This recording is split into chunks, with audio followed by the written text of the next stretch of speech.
নমস্কার, আপনারা দেখছেন জেসি নিউজ প্লাস এবং আপনাদের সাথে রয়েছি আমি ইমন মুখার্জি। ক্রিসমাসের এই স্পেশাল দিনে আমরা জেসি নিউজের পর্দায় তুলে ধরব কলকাতার পার্ক স্ট্রিট এবং রবীন্দ্র সদনের সেলিব্রেশনের বিশেষ কিছু মুহূর্ত। এই মুহূর্তে আমরা পৌঁছে গেছি কলকাতার পার্ক স্ট্রিটের মোড়ে, যেখানে প্রচুর মানুষ এসে জড়ো হয়েছেন। আপনারা দেখতে পাচ্ছেন জেসি নিউজ প্লাসের সেই চিত্র। প্রচুর মানুষ এসে এখানে জড়ো হয়েছেন, তারা কিন্তু ঘুরে বেড়াচ্ছেন, ফুড এনজয় করছেন এবং অবশ্যই সুসজ্জিত পার্ক স্ট্রিটকে দেখছেন। খুব সুন্দরভাবে সেজে উঠেছে কলকাতার পার্ক স্ট্রিট। ম্যাডাম, আপনার নাম? কোথা থেকে আসছেন? কেমন লাগছে এখানে এসে? আমি প্রতি বছরই আসি, বাট শুনেছিলাম এই বছর নাকি এক্সট্রিম ক্রাউড, বাট এসে অতটা লাগবে না।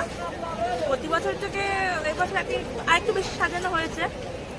এই যে পার্ক হোটেল থেকে যে পরপর হোয়াইট লাইটের যে চেনটা, দারুণ লাগছে, অ্যামেজিং।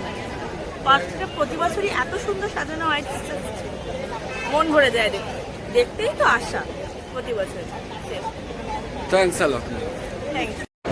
এই মুহূর্তে আমরা পৌঁছে গিয়েছি ট্রিঙ্কাজের সামনে। আপনারা দেখছেন কত মানুষের ঢল নেমেছে এই ট্রিঙ্কাজের সামনে।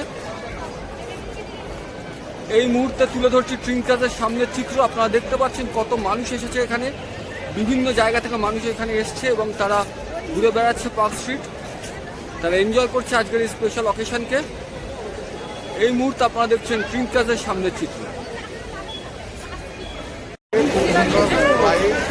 অনেক লোক দেখে ভালো লাগছে। আমরা সবাই ফ্যামিলি নিয়ে এসেছি, খুব আনন্দ দেখতে করছে।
এগুলো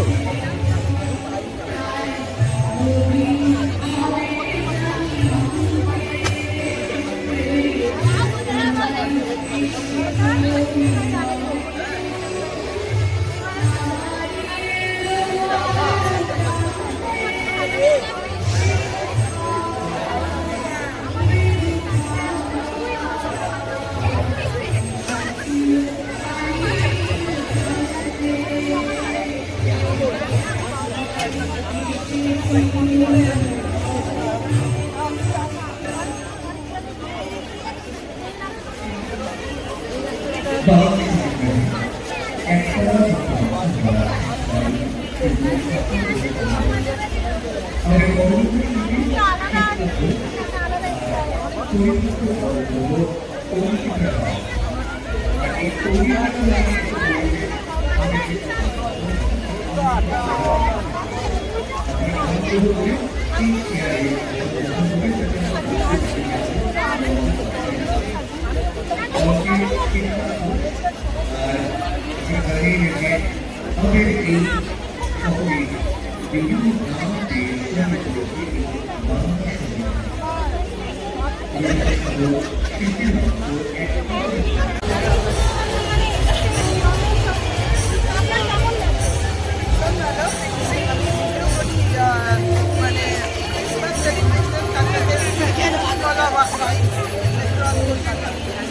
আমি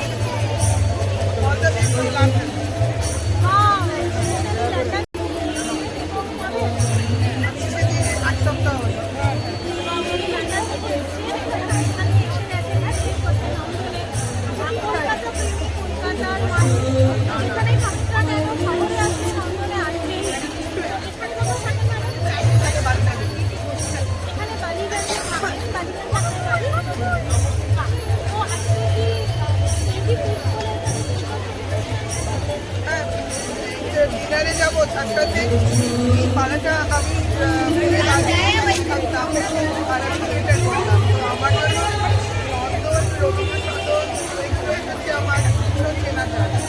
তো এখানে আসবো না হতেই পারে না। তো আমি এসেছি যেহেতু আধ ঘন্টা 1 ঘন্টা আমার ছেলে মেয়েদের দেখাতে এনেছে আমি কোথায় থিয়েটার করতাম। আজ থেকে শুরু হয়েছে সঙ্গীত মেলা। রবীন্দ্র সদন চত্বরে বসেছে সেই আসর।